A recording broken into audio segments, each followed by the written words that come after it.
Hello नमस्कार साथियों, welcome to royal study. दोस्तों आरपीएफ कांस्टेबल का जैसे कि आप सभी को बताइए, हम लगातार आपको पीवाईपी जो पेपर है वो कवर करवा रहे हैं और आज भी हमारा ये नेक्स्ट पीवाईपी पेपर रहेगा जो कि 18 जनवरी 2019 को सेकंड शिफ्ट में आपका पूछा गया क्वेश्चन है। यहाँ पर हम जीके के टॉप 50 क्वेश्चंस कवर करेंगे जिससे आपको काफ़ी हद तक आइडिया भी लगेगा कि किस तरह के जो क्वेश्चन है आपके एग्जाम में पूछे जाते हैं और आगे की तैयारी आप उनको देखकर जो है अच्छे तरीके से कर पाएँ। तो आप सभी से रिक्वेस्ट है कि इस वीडियो को पूरा देखें, लास्ट तक देखें और अपने दोस्तों के साथ शेयर नहीं किया तो कर दीजिएगा और वीडियो को लाइक भी आप कर दीजिएगा। तो फाइनली स्टार्ट करते हैं गाइस। इससे पहले भी कई सारे वीडियोस हम दे चुके हैं, अगर आपने नहीं देखे तो आई बटन पर क्लिक करके आप उन सभी वीडियोस को देख सकते हैं। देखिए हमारा प्रश्न, पहला जो प्रश्न है ये आप सभी की स्क्रीन पर आ चुका है। प्रश्न नंबर 1 आपकी स्क्रीन पर कुछ इस तरीके से है, यदि आपके मौलिक अधिकारों को राज्य द्वारा कलंकित किया जाता है या किया गया है तो नागरिक को अदालत के खिलाफ अपील करने का मूल अधिकार क्या है। तो ये जो अधिकार है इसको संवैधानिक उपायों का अधिकार ये होता है, संवैधानिक उपायों का अधिकार, यानी कि आपका ऑप्शन नंबर बी इस क्वेश्चन का करेक्ट आंसर रहेगा। जो भारतीय संविधान है आप सभी को बताइए, इसके भाग 3 में, भारतीय संविधान का जो भाग 3 है इसके अनुच्छेद आर्टिकल या अनुच्छेद 32 है ना। तो आर्टिकल भाग संविधान के भाग 3 के अनुच्छेद 32 के तहत संवैधानिक जो उपचार है इनका अधिकार एक मूल अधिकार है बेसिकली। तो याद रखिएगा अगर क्वेश्चन इस तरह से भी बने, संवैधानिक उपायों का जो अधिकार है किस आर्टिकल में आता है, आर्टिकल 32 में, भाग पूछे जाए तो भाग 3 में। और ये जो है व्यक्तियों के मूल अधिकारों को संवैधानिक रूप से संरक्षित और अन्य मौलिक अधिकारों का जो कार्यान्वयन है इसके लिए सर्वोच्च न्यायालय में अपील दायर करने का एक विशेष अधिकार ये देता है संवैधानिक उपायों का अधिकार, है ना। तो इसी के तहत अपील दायर की जाती है और संवैधानिक उपचारों के अधिकार को जो डॉक्टर भीमराव अम्बेडकर हैं इन्होंने संविधान की आत्मा तक इन्होंने कह दिया था। तो इसको संविधान की आत्मा कहा जाता है, संवैधानिक उपायों के अधिकार को। ये डिटेल जो हम आपको बता रहे हैं इसको याद भी रखिएगा क्योंकि यहीं से डायरेक्टली इनडायरेक्टली क्वेश्चन आपके एग्जाम में पूछे जाते हैं। अगला क्वेश्चन है, टेबल टेनिस ओलंपिक को ओलंपिक खेलों के रूप में किस वर्ष मान्यता दी गई थी, है ना, के रूप में वर्ष की मान्यता थी, है ना। तो आपका जो करेक्ट आंसर कुछ इस तरीके से रहेगा। देखिए टेबल टेनिस ओलंपिक को ओलंपिक खेलों के रूप में वर्ष की मान्यता थी, तो इसको 1988 तक की मान्यता थी, वर्ष तक की मान्यता थी, वर्ष की मान्यता थी, 1988 वर्ष की मान्यता थी। यहाँ से आपका जो करेक्ट आंसर है ऑप्शन नंबर 20 क्वेश्चन का करेक्ट आंसर रहेगा। अब हम थोड़ा सा आपको एक्सप्लेन कर दें। टेबल जो टेनिस है इसको पहली बार सियोल में हुआ था 1988 में, है ना। ग्रीष्मकालीन ओलंपिक में शामिल किया गया था टेबल टेनिस को। तो यही क्वेश्चन पूछा गया कि टेबल टेनिस ओलंपिक को ओलंपिक खेलों के रूप में किस वर्ष मान्यता दी गई थी इस तरह से। तो 1988 में सियोल में ये हुआ था, इसमें इसको शामिल किया गया था आधिकारिक रूप पर टेबल टेनिस को पहली बार। और इसके बाद जो है ये लगातार ओलंपिक खेलों का हिस्सा रहा है। तो 1988 आप ध्यान रखिएगा, इसमें ये पहली बार किया गया था। और क्वेश्चन बने कि कहाँ पर किया गया था, तो ये सियोल में, सियोल जो था इसमें हुआ था ग्रीष्मकालीन ओलंपिक 1988 में, इसमें शामिल है उसको किया गया था। क्षेत्रफल की दृष्टि से विश्व का 7वां सबसे बड़ा देश कौन सा है। क्षेत्रफल में भारत जो है ये विश्व का 7वां सबसे बड़ा देश है। तो आपका फर्स्ट ऑप्शन इस क्वेश्चन का करेक्ट आंसर रहेगा। देखिए भारत जो है 7वां, विश्व में 7वां नंबर रखता है। और अगर अपन बात करें परसेंटेज की तो 2.42% जो है ये जनसंख्या यहाँ पर निवास करते, यानी कि क्षेत्र ये है, या यहाँ पर क्षेत्रफल वाला क्वेश्चन है, जनसंख्या वाला नहीं है। क्षेत्र इतना ये भारत का है ना, 7वां स्थान रखता है। और क्षेत्रफल की दृष्टि से भारत के जो भारत से जो 6 बड़े देश है, जैसे कि भारत जो है 7वें नंबर पर है, इससे बड़े 6 देश और हैं। अब ये 6 कौन कौन से हैं तो आपको पता होना चाहिए। रूस इससे आगे हैं, यानी कि पहले नंबर रूस, कनाडा, चाइना, संयुक्त राज्य अमेरिका, ब्राजील और ऑस्ट्रेलिया। ये जो 6 देश हैं ये क्षेत्रफल में भारत से आगे हैं, 7वें नंबर पर भारत है। तो ये चीज़ तो आप क्लियर हो ही चुकी होगी आपको। और भारत जो है ये लगभग मानसूनी जो जलवायु वाले क्षेत्र हैं इसमें पाया जाता है। और इसका जो विस्तार हुआ है, इसका विस्तार जो है उष्ण और उपोष्ण जो दोनों तरह के कटिबंध हैं इनके बीच में हुआ है भारत का। तो भारत 7वां स्थान इसमें रखता है। अगला क्वेश्चन है, कथनांक से नीचे किसी भी तापमान में द्रव को परिवर्तित करने की प्रवृत्ति को क्या कहा जाता है। तो इसको बोला जाता है वाष्पीकरण, कहा जाता है इसको वाष्पीकरण। फर्स्ट ऑप्शन करेक्ट आंसर है। देखिए कथनांक से नीचे किसी भी तापमान में द्रव को परिवर्तित करने की प्रवृत्ति जो होती है, द्रव को या लिक्विड को परिवर्तित करने की जो प्रवृत्ति होती है कथनांक से नीचे, तो ये वाष्पीकरण होता है, यानी कि वाष्प के रूप में वो उड़ जाता है, उसको वाष्पीकरण बोला जाता है। और जब तापमान उच्च हो और द्रव पृष्ठ क्षेत्रफल अधिक हो तो द्रव के पृष्ठ से वाष्पीकरण जो है ये तेजी से होगा। अगला क्वेश्चन है, लाहौर कांग्रेस के अध्यक्ष कौन थे। लाहौर कांग्रेस अधिवेशन के जो अध्यक्ष थे इनका नाम पूछा गया है जवाहरलाल नेहरू। आपका यहाँ से ऑप्शन नंबर फर्स्ट बिल्कुल करेक्ट आंसर हो जाएगा, ध्यान रखिएगा। जवाहरलाल जो नेहरू हैं ये लाहौर कांग्रेस अधिवेशन के अध्यक्ष थे। कब ये थे तो ये थे 1929 में। 1929 के लाहौर अधिवेशन की जो अध्यक्षता की थी ये पंडित जवाहरलाल नेहरू ने की थी। और इसमें संपूर्ण यानी कि पूर्ण स्वराज, पूर्ण जो स्वराज शब्द है इसका यूज़ किया गया था। पूर्ण स्वराज को अंतिम लक्ष्य इसमें माना गया था, ध्यान रखिएगा। और एक और चीज़ इसमें निश्चित की गई थी कि प्रत्येक 26 जनवरी को, है ना, प्रत्येक 26 जनवरी को स्वाधीनता दिवस मनाया जाएगा। ये इसी जो अधिवेशन था इसमें ही फिक्स की गई थी 1929 का लाहौर अधिवेशन में, जिसके अध्यक्ष थे जवाहरलाल नेहरू। आइए नेक्स्ट क्वेश्चन देखते हैं। निम्नलिखित में से किस राज्य में सबसे लंबी तटरेखा मिलती है? तो ये गुजरात हो जाएगा, जो कि आप सभी को बताइए, बी ऑप्शन करेक्ट आंसर है। भारत की जो कुल तटरेखा है ये कितनी है? तो ये करीबन 7,500 है ना, 7,516.6 किलोमीटर है। ये आप ये स्पेशली याद रखिएगा, 7,575 से 16.6 किलोमीटर भारत की कुल तटरेखा है। अब इसमें जो है भूमि की अगर अपन बात करें और जल की बात करें तो दोनों अलग अलग है, जल वाली और भूमि वाली। तो याद रखिएगा भूमि वाली जो क्षेत्र है या तटरेखा है ये 5422.6 किलोमीटर के समथिंग है, और वहीं जल की अगर अपन बात करें तो ये 2094 किलोमीटर क्षेत्र इसका आता है जल वाला। तो दोनों में आपको आई थिंक कन्फ्यूज दूर हो चुका होगा। अगर अपन बात करें कि जैसे कि देश में कुल जो तटीय राज्य है कौन कौन से हैं, तो देखिए देश में कुल 9 तटीय राज्य हैं। 9 तटीय राज्य देश में कुल कौन कौन से? इनमें देखिए सबसे पहले हम जो तटीय है और क्लियरली दिखाई देते हैं सभी को पता ही है, उनसे शुरुआत करते हैं। जैसे कि गुजरात हो गया, यहाँ पर ये पूरी तरह से हैं, आपको पता ही है सभी को। इसके अलावा महाराष्ट्र हो गया, गोवा हो गया, कर्नाटक, केरल, तमिलनाडु, आंध्र प्रदेश, ओडिशा और पश्चिम बंगाल। ये जो 9 स्टेट है आपको दिखाई दे रहे हैं, 9 राज्य जो हैं ये बेसिकली तटीय राज्य हैं, इनको हम तटीय राज्य कहते हैं। और गुजरात राज्य की जो तटरेखा है ये सबसे लंबी है, जो कि क्वेश्चन में दे रखा है। इसकी कुल लंबाई कितनी है? तो याद रखिएगा इसकी जो कुल लंबाई है ये है करीबन 1600 किलोमीटर समथिंग, 1600 किलोमीटर। आइए नेक्स्ट क्वेश्चन की बात करते हैं। निम्न में से किसने माउंट आबूवर जैन मंदिर का निर्माण किया? माउंट आबूवर जैन मंदिर का जो निर्माण किया था ये किया था किसने? विमल शाह ने। फर्स्ट ऑप्शन इस क्वेश्चन का करेक्ट आंसर रहेगा। भारत का माउंट आबूवर, यह विमल शाही जो मंदिर है इसको नाम दिया गया। माउंट आबू के पास में ये स्थित है, माउंट आबू के पास में माउंट आबूवर है, इसको विमल शाही मंदिर भी कहा जाता है। और जैन मंदिर ये है, ये जो जैन मंदिर है ये करीबन 1031 ईस्वी में विमल जो शाह है, विमल शाह इसने बनवाया था, ध्यान रखिएगा इसके द्वारा बनवाया गया था। और ये जो मंदिर है इसको समर्पित है, तो जैन तीर्थंकर थे ऋषभ देव जी, इनको ये बेसिकली समर्पित माना जाता है ये मंदिर। और ये कहाँ पर है? माउंट आबू राजस्थान के पास में ही स्थित है। माउंट आबू जो मंदिर है इसके पास में स्थित है राजस्थान में। अगला क्वेश्चन है, भारत के लिए न्यूनतम आयु योग्यता क्या है? भारत के लिए न्यूनतम आयु योग्यता, अब यहाँ पर ये जो क्वेश्चन है ये इनकम्प्लीटेड है या अधूरा है। क्वेश्चन ऐसे अधूरा है कि यहाँ पर कोई स्पेसिफिक यहाँ पर पद नहीं दिया गया है, राष्ट्रपति, उपराष्ट्रपति, प्रधानमंत्री, किसी का भी यहाँ पर पद नहीं दिया गया है, तो यहाँ पर ये क्वेश्चन अधूरा है। अब ये क्वेश्चन एग्जैक्ट क्या था ये हम आपको बता दें। भारत के लिए न्यूनतम आयु योग्यता क्या है? तो भारत के राष्ट्रपति के लिए यहाँ पर बात की जा रही है। भारत के राष्ट्रपति के लिए न्यूनतम आयु योग्यता क्या है, इस तरह से आप ध्यान रखिएगा। राष्ट्रपति की यहाँ पर बात की गई है इस क्वेश्चन में। तो यहाँ पर आपका जो करेक्ट आंसर रहेगा ये हो जाएगा ऑप्शन नंबर डी, 35 वर्ष। आपका डी ऑप्शन करेक्ट आंसर रहेगा। भारत के राष्ट्रपति के लिए न्यूनतम जो आयु योग्यता है ये 35 वर्ष है। अब हम एक एक करके योग्यता इनकी गिना देते ताकि आगे से क्वेश्चन बने तो आप आसानी से याद रखें। भारत का जो संविधान है इसका कौन सा आर्टिकल राष्ट्रपति पद की योग्यता से रिलेटेड है? तो आर्टिकल अनुच्छेद याद रखिएगा 58। आर्टिकल 58 जो है ये राष्ट्रपति की पद योग्यता से रिलेटेड है। क्लियर है? अब कौन कौन सी शर्त होती है या योग्यता कौन कौन सी होती है राष्ट्रपति बनने के लिए? तो पहली बात तो भारत का नागरिक होना चाहिए। दूसरी बात 35 वर्ष से अधिक आयु होनी चाहिए। 35 वर्ष की आयु पूरी कर चुका हो या पूरी प्लस होना चाहिए, इतनी होनी चाहिए या इससे अधिक होनी चाहिए। लोकसभा का सदस्य निर्वाचित किए जाने के योग्य वो होना चाहिए। इसके अलावा माफ कीजिएगा, लोकसभा का सदस्य निर्वाचित किए जाने योग्य होना चाहिए, ये तो क्लियर है। इसके अलावा चुनाव के समय कोई भी लाभ का जो पद होता है ये धारण नहीं करता हो, तो ये अगर पूरी करता हो ये 4 चीज़ें, है ना, तो वो भारत का राष्ट्रपति बनने योग्य होता है। ये चीज़ें आप याद रखिएगा। अगला क्वेश्चन है, इनमें से कौन सा संगठन सरकार द्वारा घोषित न्यूनतम समर्थन मूल्य यानी कि एमएसपी किसानों से भोजन खरीदता है?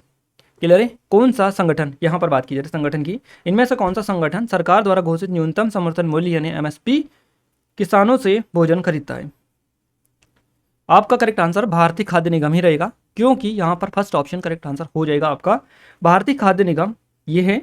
और ये जो है किसानों से न्यूनतम समर्थन मूल्य पर किसानों से भोजन ये खरीदता है। क्लियर है? तो यहाँ पर एमएसपी पर किसानों को से खाद्य फसल जो है ये खरीदता है और अधिशेष उत्पादन इससे होता है। भारतीय खाद्य निगम की अगर अपन बात करें तो इसकी कुछ डिटेल भी हम बता दें आपको। जैसे कि इसकी स्थापना 1965 में हुई थी। इसकी स्थापना खाद्य नियम जो अधिनियम है, खाद्य निगम अधिनियम, तो खाद्य निगम अधिनियम किस एक्ट के तहत इसकी स्थापना हुई थी? तो 1964 एक अधिनियम था जिसके तहत 1965 में इसकी स्थापना की गई थी। और इसका मुख्यालय कहाँ पर है? तो इसका जो मुख्यालय है ये है दिल्ली में, ध्यान रखिएगा, इसका मुख्यालय दिल्ली में, नई दिल्ली में। आइए नेक्स्ट क्वेश्चन की बात करते हैं। भारत की संसद देश में शामिल हैं? तो भारत की जो संसद है ये किस में शामिल है? लोकसभा, राज्यसभा, केवल राज्यसभा, केवल लोकसभा, लोकसभा, राज्यसभा और लोकसभा, भारत का राज्यसभा और राष्ट्रपति। तो यहाँ से आपका option number D correct answer रहेगा, क्योंकि ये जो संसद है ये तीनों से मिलकर बनती है, तीनों से मिलकर संसद बनती है, तो आपको पता होना चाहिए, डी ऑप्शन करेक्ट आंसर रहेगा। अब यहाँ पर हम थोड़ी सी डिटेल भी आपको बता दें, जैसे कि भारतीय जो संविधान है इसके अनुच्छेद आर्टिकल 79, अनुच्छेद 79 यानी कि 79 आर्टिकल जो है इसमें, इसके आधार पर संघ के लिए एक संसद होगी, ये इसमें प्रावधान है, जो राज्यसभा, लोकसभा और राष्ट्रपति से मिलकर बनेगी, ये कहता है आर्टिकल 79। क्लियर है? और भारत की पहली संसद थी या प्रथम बैठक थी संसद की, तो भारतीय संसद की जो प्रथम बैठक थी ये हुई थी 13 मई को 1952 में। तो भारतीय संसद की प्रथम बैठक 13 मई 1952 में हुई थी। ये इतनी चीज़ें आप ध्यान रखिएगा। अगला क्वेश्चन है, भारत में दिल्ली उच्च न्यायालय की स्थापना कब की गई थी? तो भारत में दिल्ली उच्च न्यायालय की स्थापना की गई थी 1966 में। आपका यहाँ से सी ऑप्शन करेक्ट आंसर रहेगा। दिल्ली उच्च न्यायालय की स्थापना 1966 में। अगर डेट भी आपसे पूछे जाए तो 31 तारीख को ये हुई थी, 31 अक्टूबर को। क्लियर है? 31 अक्टूबर 1966 को इसकी स्थापना हुई थी दिल्ली उच्च न्यायालय की, ध्यान रखिएगा।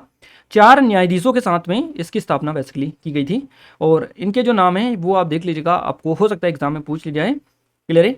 और जो अन्य राज्य हैं उनकी तरह दिल्ली का जो उच्च न्यायालय है ये भी बेसिकली अलग है, यानी कि पृथक उच्च न्यायालय यहाँ पर दिल्ली में, ऐसा नहीं है कि यहाँ पर सर्वोच्च न्यायालय है तो यहाँ पर उच्च न्यायालय नहीं है। अदर जो स्टेट है उनकी तरह यहाँ पर दिल्ली का एक अलग उच्च न्यायालय भी है, तो याद रखिएगा।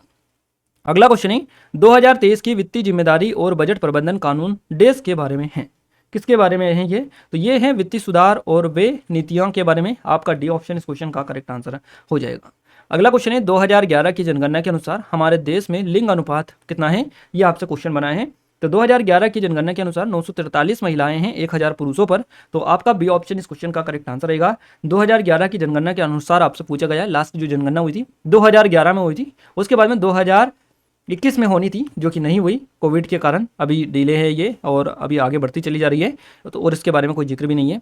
तो 2011 में ये अंतिम जनगणना है अभी तक की, हो सकता है आगे हो ना हो, खैर बात जो भी है हमें ये याद रखना है पॉइंट, 943 महिला हैं अभी वर्तमान में, ये हो सकता है और आगे बढ़ी हो पीछे हटी हो, 2011 का डेटा आपको याद रखना है। क्लियर है? सर्वाधिक लिंगानुपात वाला राज्य कौन सा है ये भी आपको पता होना चाहिए। तो सबसे अधिक जो लिंगानुपात है ये केरल का है, यहाँ पर 1084 महिलाएं हैं 1000 पुरुषों पर। उसके बाद में तमिलनाडु आता है, यहाँ पर 996 महिलाएं हैं 1000 पुरुषों पर। क्लियर है? उसके बाद में आंध्र प्रदेश, मणिपुर, छत्तीसगढ़ इस तरह से आते हैं। तो सबसे पहले नंबर पर आपका कौन सा हो जाएगा? केरल हो जाएगा, याद रखिएगा केरल की हो जाएगी 1084। आइए नेक्स्ट क्वेश्चन की बात करते हैं। अगला जो क्वेश्चन है कुछ इस तरीके से है, in the nature and college of the wealth of nation पुस्तक किसने लिखी? ये जो पुस्तक लिखी है ये लिखी गई है एडम स्मिथ के द्वारा। Adam Smith, option number B correct answer रहेगा, ध्यान रखिएगा।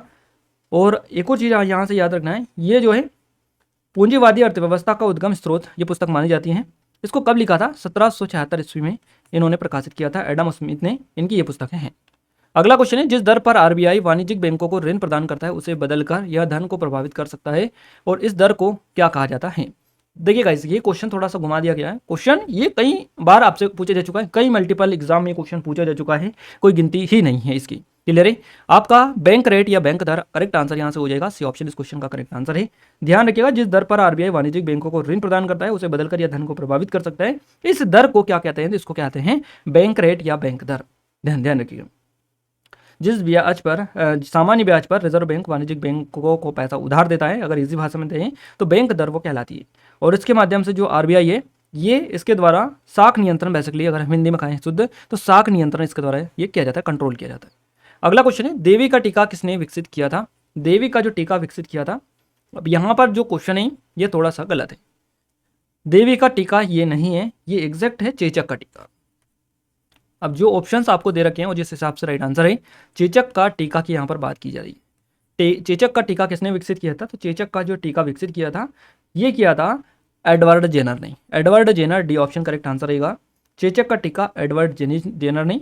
इसके अलावा जो बैटिंग है और Louis Pasteur, Koch, Alexander Fleming, इन सभी के बारे में हम बात करते हैं। अगर अपन बात करें अलेक्जेंडर फ्लेमिंग की तो इन्होंने पेनिसिलिन की खोज की थी, पेनिसिलिन। इसके अलावा अगर अपन बात करें यहाँ पर एडवर्ड जेनर की तो इन्होंने चेचक के टीके का खोज किया था। डायलिसिस और इंसुलिन की खोज किसने की थी? इसका आविष्कार किया था बैटिंग ने। बैटने इनका नाम है। इसके अलावा पोलियो जो वैक्सीन है इसका आविष्कार किसने किया था? जॉन ई साल्क के द्वारा इसका आविष्कार किया गया था पोलियो के टीके का। तो ये सारा याद रखिएगा, पोलियो की वैक्सीन या टीका जो भी है ना, तो आप ध्यान रखिएगा। अगला क्वेश्चन है हमारा, पाक जलडमरू मध्य श्रीलंका को किससे अलग करता है? ये क्वेश्चन अभी हमने कल परसों ही इसी पेपर में कवर करवाया, तो आपका सेम डे जो सेम एग्जाम आरपीएफ की है उसमें भी क्वेश्चन रिपीट हो रहे हैं, ऐसा मत रखिएगा कि इसमें क्वेश्चन रिपीट नहीं हो रहे। पाक जलडमरू मध्य श्रीलंका और भारत से अलग करता है, तो यहाँ से आपका क्या करेक्ट आंसर रहेगा? Option number first. क्लियर है? ध्यान रखिएगा, पाक जलडमरू मध्य के साथ साथ हम और भी आपको बता दें, जैसे कि पाक जो जलडमरू मध्य है ये भारत और श्रीलंका को अलग करता है। इसके अलावा और भी जलडमरू मध्य जैसे कि मलक्का हो गया, मलक्का जलडमरू मध्य, ये इंडोनेशिया और मलेशिया को अलग करता है। इसके अलावा डोवर है, एक डोवर जलडमरू मध्य, ये इंग्लैंड और फ्रांस को अलग करता है। साथ ही जिब्राल्ट है, आपने नाम सुना होगा जिब्राल्ट का, ये जो है स्पेन और मोरक्को को अलग करता है, तो ध्यान रखिएगा। अगला क्वेश्चन है, 1944 में इनमें से किसे गांधीवादी योजना बनाई थी? 1944 में इनमें से किसने गांधीवादी योजना बनाई थी? इस तरह से क्वेश्चन है, तो आपका करेक्ट आंसर श्री नारायण अग्रवाल जाएगा, ऑप्शन नंबर डी के साथ में।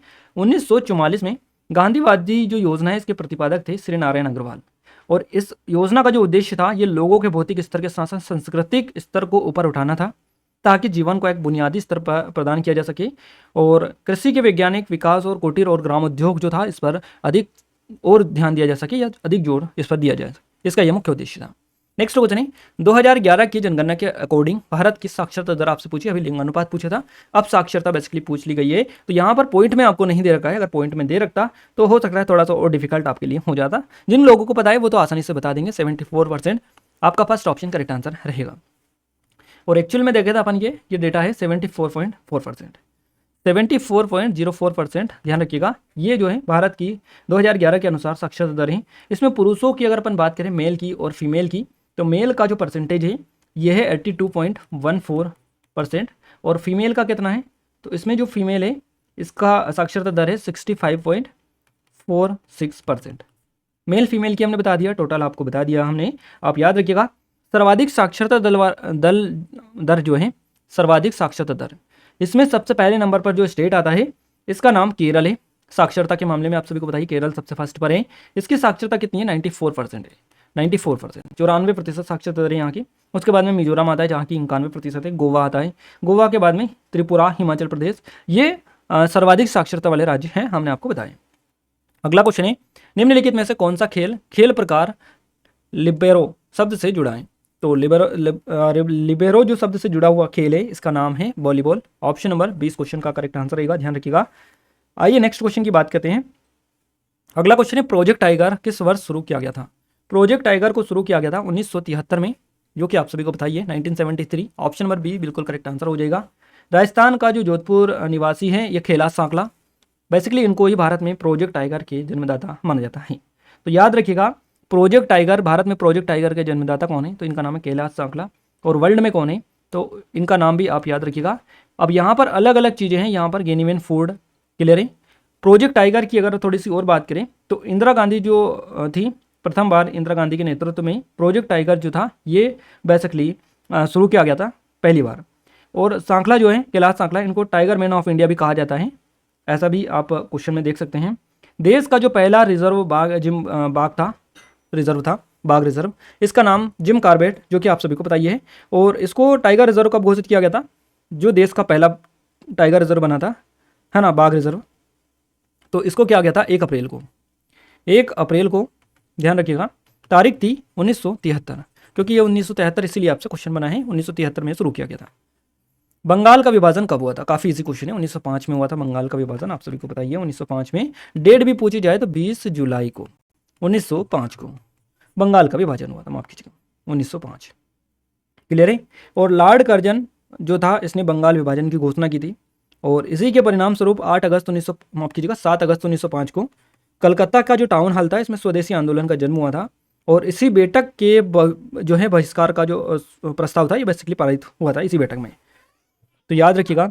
अगला क्वेश्चन है, परमाणु संरचना की संरचना पर काम करने के लिए 1922 में किसी को नोबेल पुरस्कार नहीं दिया गया था, है ना? तो किसे नहीं दिया गया था?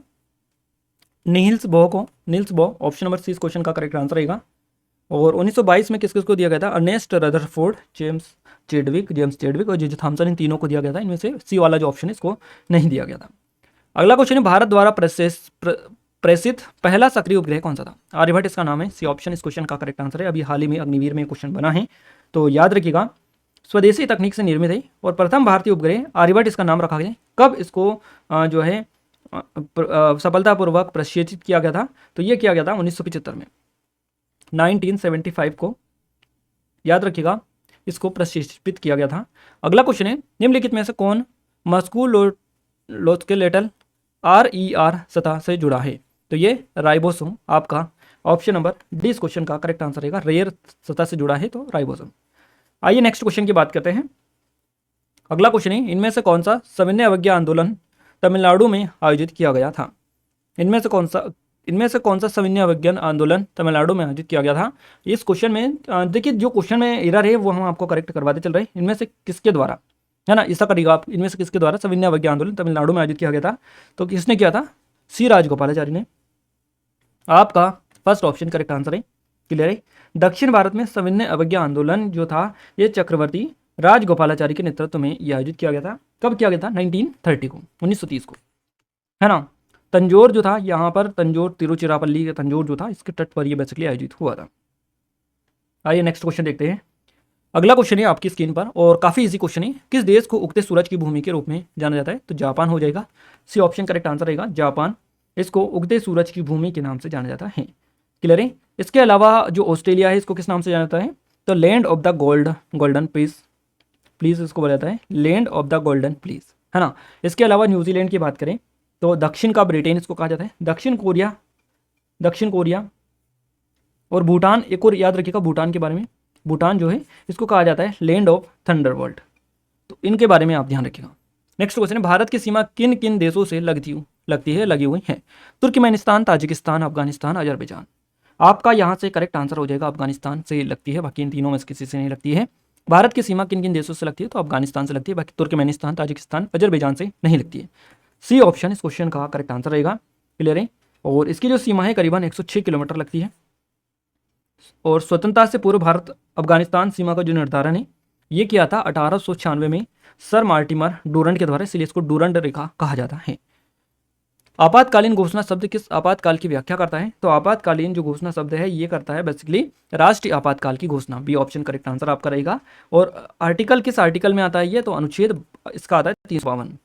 क्लियर है। 352 आर्टिकल में ये है, भाग 18 और आर्टिकल 352। इसकी जो घोषणा है ये कब की जा सकती है? किस जो है राष्ट्रपति के द्वारा की जाती है। तो किस आधार पर की जाती है? या तो युद्ध, बाह्य आक्रमण, युद्ध या फिर सशस्त्र विद्रोह। तो इन तीनों सिचुएशन में इसकी जो है ये की जा सकती है घोषणा, तो याद रखिएगा। अगला क्वेश्चन है, बुद्ध के जीवन की घटना को देश में दिया गया? जातक कथा में इसको दिया गया। सी ऑप्शन इस क्वेश्चन का करेक्ट आंसर आपका हो जाएगा। क्लियर है। नेक्स्ट क्वेश्चन है, तारों में प्लाज्मा चरण के गठन के कारण, तारों में प्लाज्मा चरण के गठन के कारण। तो यहाँ पर बहुत अधिक तापमान होता है तारों में प्लाज्मा चरण के गठन के कारण। करेक्ट आंसर आपका हो जाएगा।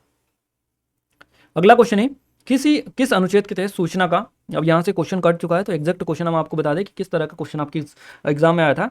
किस अनुच्छेद के तहत सूचना का जो अधिकार है ये अपराध के लिए गिरफ्तार किए जाने के लिए स्पष्टीकरण प्राप्त करता है? किस अनुच्छेद के तहत सूचना का अधिकार अपराध के लिए गिरफ्तार किए जाने के लिए स्पष्टीकरण प्राप्त करता है? ये क्वेश्चन था आपका। तो अनुच्छेद 22 इसके लिए ध्यान रखिएगा। सी ऑप्शन करेक्ट आंसर आपका यहाँ से हो जाएगा। भारत का जो संविधान का आर्टिकल 22 है, अनुच्छेद 22, किसी व्यक्ति को निरोध या गिरफ्तारी से संरक्षण ये प्रदान करता है। और अनुच्छेद जो 32 है इसमें संवैधानिक उपचारों का अधिकार है, जो कि हमने आपको वीडियो के स्टार्टिंग में ही 32 आर्टिकल समझाया था। आर्टिकल अगर अपन बात करें यहाँ पर 23 की, तो 23 है मानव से के दुर्व्यवहार बलाश्रम को प्रतिषेध करता है। आर्टिकल जो 18 है ये उपाधियों का उन्मूलन करता है। तो ये चारों हमने आपको बता दिए। उज्बेकिस्तान की राजधानी आपसे पूछा है क्या होती है, क्या है? उज्बेकिस्तान की जो राजधानी है ये हो जाएगी ताशकंद। उज्बेकिस्तान की ताशकंद हो जाएगी। आपका बी ऑप्शन करेक्ट आंसर है। इसी के साथ साथ और भी यहाँ पर है, जैसे कि आपको यहाँ पर दिखाई दे रहा है, यहाँ पर अबू धाबी है ना, तो संयुक्त अरब अमीरात हो जाएगी। इसके अलावा देश तुर्की जो है, तुर्की आपने नाम सुना होगा, तुर्की की राजधानी क्या हो जाएगी? तो तुर्की की हो जाएगी अंकारा। इसी के साथ साथ इराक की बात करें, इराक, ये अंकारा दे रखी है। इराक की जो राजधानी है ये बगदाद हो जाएगी, बगदाद जो कि यहाँ पर आपको दिखाई दे रहा है। इसी तरह से हैं। और ये आप तो सऊदी अरब की जो है संयुक्त अरब अमीरात, अबू धाबी हो जाएगी। तो याद रखिएगा इनके बारे में। नेक्स्ट क्वेश्चन की बात करते हैं। 2018 राष्ट्रमंडल खेलों का आधिकारिक शुभंकर क्या था? क्लियर है? करेक्ट आंसर आएगा बारबी। आपका फर्स्ट ऑप्शन करेक्ट आंसर ये है। 22वां जो राष्ट्रमंडल खेल है बर्मिंघम इंग्लैंड में 28 जुलाई से 8 अगस्त 2022 तक ये बेसिकली आयोजित इनका किया गया था। तो याद रखिएगा। और ये तीसरी बार थी जब इंग्लैंड में इनका आयोजन किया गया था। इसका नाम 22वां जो राष्ट्रमंडल खेल का शुभंकर था ये पेरी था। क्या था? पेरी। और 2018 राष्ट्रमंडल खेलों का आधिकारिक शुभंकर था बारबी। तो याद रखिएगा। और ये ऑस्ट्रेलिया में किया गया था। 2018 का राष्ट्रमंडल जो खेल हुआ था ये ऑस्ट्रेलिया में आयोजित किया गया था। शुभंकर था इसका बारबी। आइए नेक्स्ट बात करते हैं। भारत का पहला परमाणु परीक्षण कोड क्या था? क्लियर है? इसका नाम रखा गया था laughing Buddha. Laughing Buddha C option correct answer रहेगा। स्माइलिंग बुद्धा या लाफिंग बुद्धा भी इसको हम बोल सकते हैं। 18 मई की बात है। 18 मई 1974 को। 1974 आप सभी को पता होगा। अभी हम इससे रिलेटेड क्वेश्चन अभी कवर करवा चुके हैं आपको 1974 वाला। 18 मई 1974 पोखरण की बात है। पोखरण जो कि राजस्थान में है। भारत ने अपना जो पहला परमाणु विस्फोट है इस दिन किया था 18 मई 1974 को राजस्थान के पोखरण में। और इसका परीक्षण जो कोड है इसका नाम इन्होंने रखा था स्माइलिंग बुद्धा, लाफिंग बुद्धा इसको कहा जाता है। तो ये इन्होंने इस कोड का नाम रखा था। अगला क्वेश्चन है। यदि कोई सदस्य बिना अनुमति के डेज की अवधि के लिए अनुपस्थित है तो सदन द्वारा सदस्य की सीट को रिक्त घोषित किया जा सकता है। 60 दिन की अवधि के लिए अनुपस्थित है बिना अनुमति के तो सदन द्वारा सदस्य की सीट को रिक्त घोषित किया जा सकता है। आपका यहाँ से फर्स्ट ऑप्शन इस क्वेश्चन का करेक्ट आंसर रहेगा। क्लियर है? आइए नेक्स्ट क्वेश्चन की बात करते हैं। अमरावती शैली की वास्तुकला किस राज्य से संबंधित है? तो अमरावती कहाँ से रिलेटेड है? ये हो जाएगी आंध्र प्रदेश से अमरावती। डी ऑप्शन इस क्वेश्चन का करेक्ट आंसर हो जाएगा। निम्नलिखित में से किस नदी को दुख की नदी के रूप में जाना जाता है? दुख की नदी के रूप में जो नदी जानी जाती है इसका नाम दामोदर नदी है। दामोदर नदी आपका डी ऑप्शन करेक्ट आंसर रहेगा। दामोदर जो नदी है इसका उद्गम होता है झारखंड से। झारखंड का जो नागपुर पठार है इससे इसका उद्गम होता है। और ये बंगाल में जो नदी है इसको शोक नदी कहा जाता है। शोक की नदी के नाम से इसको जाना जाता है जो कि आप सभी को पता ही है। अगला क्वेश्चन है। पिट्यूटरी ग्रंथि देश से जुड़ी है तो ये मस्तिष्क से जुड़ी होती है। सी ऑप्शन करेक्ट आंसर आपका हो जाएगा पिट्यूटरी ग्रंथि। और इसे मास्टर ग्रंथि के नाम से भी जाना जाता है। नेक्स्ट बात करते हैं अगले क्वेश्चन की। किस चार्टर्ड कानून ने भारत में ईस्ट इंडिया कंपनी के अधिकार कारोबार को खत्म कर दिया? तो ये जो किया था चार्टर्ड अधिनियम 1813 ने। आपका फर्स्ट ऑप्शन करेक्ट आंसर यहाँ से हो जाएगा। और चाय और चीन के व्यापार का पर जो एकाधिकार था बना रहा था ये। और इसे एक्ट के द्वारा कंपनी जो थी इसने भारत में शिक्षा पर 1 लाख रुपए जो व्यय करने का प्रावधान किया था। और ईसाई मिशनरियों को भारत में प्रवेश की जो छूट है ये मिल गई थी इसके तहत। तो ध्यान रखिएगा। अगला क्वेश्चन। निम्नलिखित में से किस प्रणाली को भारत में अंग्रेजी साहित्य का मैग्ना कार्टा कहा जाता है? आपने काफी बार इस क्वेश्चन को पढ़ा भी होगा। आपका वुड्स खलीता आपका करेक्ट आंसर रहेगा। सी ऑप्शन वुड्स खलीता या Wood dispatch. Board of control के प्रधान चार्ल्स थे वुड। इन्होंने 19 जुलाई 1854 को भारतीय शिक्षा पर एक व्यापक योजना प्रस्तुत की जिसे वुड डिस्पैच या वुड खलीदा इसका नाम रखा गया। इन्होंने इसको कहा गया इसको। तो ध्यान रखिएगा। और इस जो घोषणा पत्र है इसको भारत में अंग्रेजी साहित्य का मैग्ना कार्टा कहा जाता है। तो यही है अंग्रेजी साहित्य का मैग्ना कार्टा। निम्नलिखित में से कौन भाला फेंक खेल से जुड़ा है? नीरज चोपड़ा जो कि आप सभी को पता है। फर्स्ट ऑप्शन करेक्ट आंसर है। नीरज चोपड़ा जो है ये भाला फेंक से रिलेटेड है। और इसके अलावा सुशील कुमार जो है ये कुश्ती से रिलेटेड है। पीवी सिंधु किससे रिलेटेड है? तो आपको पता है बैडमिंटन से। हिमा दास हो जाएंगी दौड़ से रिलेटेड। साक्षी मलिक आपको बताइए ये भी कुश्ती से रिलेटेड है। तो इस तरह से आप याद रखिएगा। आपातकाल के समय किस अनुच्छेद को निलंबित नहीं किया जा सकता है? आर्टिकल 20 और 21 को। ये अभी हाल ही में एसएससी जीडी एग्जाम हुई थी, दिल्ली पुलिस कांस्टेबल की एग्जाम हुई थी। दोनों में ये क्वेश्चन आपका बना है कि आपातकाल के समय कौन सा अनुच्छेद जो है निलंबित नहीं किया जा सकता है? तो आपका अनुच्छेद 20 और 21 जो है ये निलंबित नहीं किए जा सकते। फर्स्ट ऑप्शन करेक्ट आंसर है। और गाइज कुछ भी नहीं है, जो क्वेश्चन आपके लगातार रिपीट हो रहे वही क्वेश्चन घिसा पीटे रूप में वापस से पूछे जा रहे फॉर्मेट में। तो आपको नए जो पढ़ना है वो तो पढ़ना है, इसके साथ साथ पीवाईपी पर सबसे ज़्यादा फोकस आपको करना है, क्योंकि जो पीवाईपी है ये आपको सक्सेस की तरफ लेकर जाएंगे। और यहीं से आपके क्वेश्चंस भर भर के एग्जाम में बनते हैं, जैसा कि आपने पिछले एग्जाम भी देखा होगा। और हम आपको लगातार पीवाईपी कवर भी करवा रहे हैं। आपने एनालिसिस देखा होगा एसएससी जीडी का, दिल्ली पुलिस का हमने करवाया था पूरे डिटेल में। तो आपको पता होगा कि कितने ज़्यादा क्वेश्चंस वही आ रहे हैं, कुछ भी नया यहाँ पर देखने को नहीं मिल रहा है। तो यहाँ पर बेस्ट यही रहेगा आपके लिए कि इस पैटर्न को समझिएगा और उसके अकॉर्डिंग आगे की जो तैयारी है उसको करिएगा। और इसीलिए हम डिटेल में एक एक चीज़ बताते हैं आपको, ताकि कोई भी फैक्ट आपकी एग्जाम में यहाँ से बाहर न जाए। सजावटी लिखावटी के निर्माण की संरचना को क्या कहा जाता है? इसको सुलेख बोला जाता है। सुलेख इसको कहा जाता है। सी ऑप्शन इस क्वेश्चन का बिल्कुल यहाँ से जो है करेक्ट आंसर हो जाएगा। क्लियर है? अगला क्वेश्चन है, मानव आवाज मशीन में कितने वाग्यंत्र हैं? मानव आवाज मशीन में कितने वाग्यंत्र है? 2 वाग्यंत्र होते हैं। वाद्य यंत्र, यानी कि फर्स्ट ऑप्शन करेक्ट आंसर है। अगला क्वेश्चन है, निम्नलिखित में से कौन सा मूल भारतीय खेल है? Kho kho. Option number D correct answer यहाँ से हो जाएगा। खो खो जो है ये भारतीय मूल का खेल है।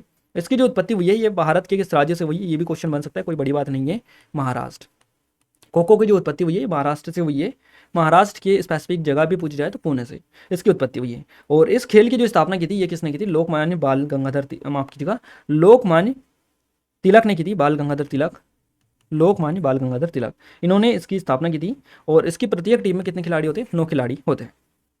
अगला क्वेश्चन है, जब किसी वस्तु को एक निश्चित ऊंचाई से स्वतंत्र रूप से छोड़ा जाता है तो उसकी ऊर्जा पर क्या प्रभाव पड़ता है? संभावित ऊर्जा घटती है और गतिज ऊर्जा जो है ये बेसिकली उसमें बढ़ती है। सी ऑप्शन इस क्वेश्चन का करेक्ट आंसर हो जाएगा। आइए अगला क्वेश्चन देखते हैं। एक व्यक्ति जो संसद का सदस्य नहीं है, और यहाँ पर आगे कट चुका है क्वेश्चन, तो हम आपको बता दें जो भी आपके एग्जाम में क्वेश्चन बना है वो क्या था। एक व्यक्ति जो संसद का सदस्य नहीं है ना, वहाँ किसी भी जो कि ऑप्शन 6 महीने दे रखा है। और ये क्वेश्चन इससे पहले भी हम कवर करवा चुके हैं। अभी हमने कल परसों में एक जो सेट कवर करवाया था आपको, इससे पहले वाला 17 तारीख का थी, उसमें ये क्वेश्चन एग्जैक्ट बना था। बस थोड़ा सा हल्का सा पैटर्न चेंज था उसमें, और पूरा का पूरा पेपर जो क्वेश्चन है ये सेम है आपका। तो याद रखिएगा, एक व्यक्ति जो संसद का सदस्य नहीं है, वहाँ किसी भी सदन से संबंधित नहीं है ना, किसी भी सदन से संबंधित नहीं है, ऐसे व्यक्ति को देश की अवधि, अधिकतम अवधि के लिए भारत के प्रधानमंत्री के रूप में नियुक्त किया जा सकता है ना। तो कितनी अवधि के लिए? अधिकतम कितनी अवधि के लिए भारत के प्रधानमंत्री के रूप में उसको नियुक्त किया जा सकता है, जो कि एक संसद का सदस्य भी नहीं है और किसी भी सदन का सदस्य वो नहीं है, किसी भी सदन से रिलेटेड नहीं है। तो ऐसे व्यक्ति को कितने टाइम के लिए, अधिकतम कितने टाइम के लिए भारत का जो प्रधानमंत्री है जो बनाया जा सकता है। आई थिंक आपको जो क्वेश्चन है ये हमने इजिली समझा दिया होगा और आपको समझ में भी आ गया होगा। तो 6 महीने आपका यहाँ से बी ऑप्शन जो है करेक्ट आंसर हो जाएगा। एक व्यक्ति जो कि संसद के किसी भी सदन का सदस्य नहीं है, उसे प्रधानमंत्री के रूप में जो नियुक्त है ये किया जा सकता है ना, कोई बड़ी बात नहीं है। लेकिन 6 महीने के भीतर उसे संसद के किसी भी सदन का सदस्य बनना आवश्यक होता है ना, सदस्य अवश्य ही बनना होता है, अन्यथा वह जो प्रधानमंत्री है वो नहीं रहेगा। तो ये पूरी बात है और काफ़ी इजी क्वेश्चन है ये। जो आपको इतना लंबा चौड़ा क्वेश्चन दिया है, इसमें आपको जितनी ज़्यादा डिटेल दी जाती है, आपको फैक्ट को पकड़ने में और क्वेश्चन का आंसर डिनोट करने में ज़्यादा टाइम नहीं लगना चाहिए, क्योंकि डिटेल आपको काफ़ी ज़्यादा मिल जाती है लंबे चौड़े क्वेश्चन में। अगला क्वेश्चन है, जिम्नास्टिक के पिता के रूप में किसे जाना जाता है? तो फेडरिक लुडविग जॉन, है ना, इनका नाम ये है। इनको जिम्नास्टिक के पिता के नाम से जाना जाता है, याद रखिएगा।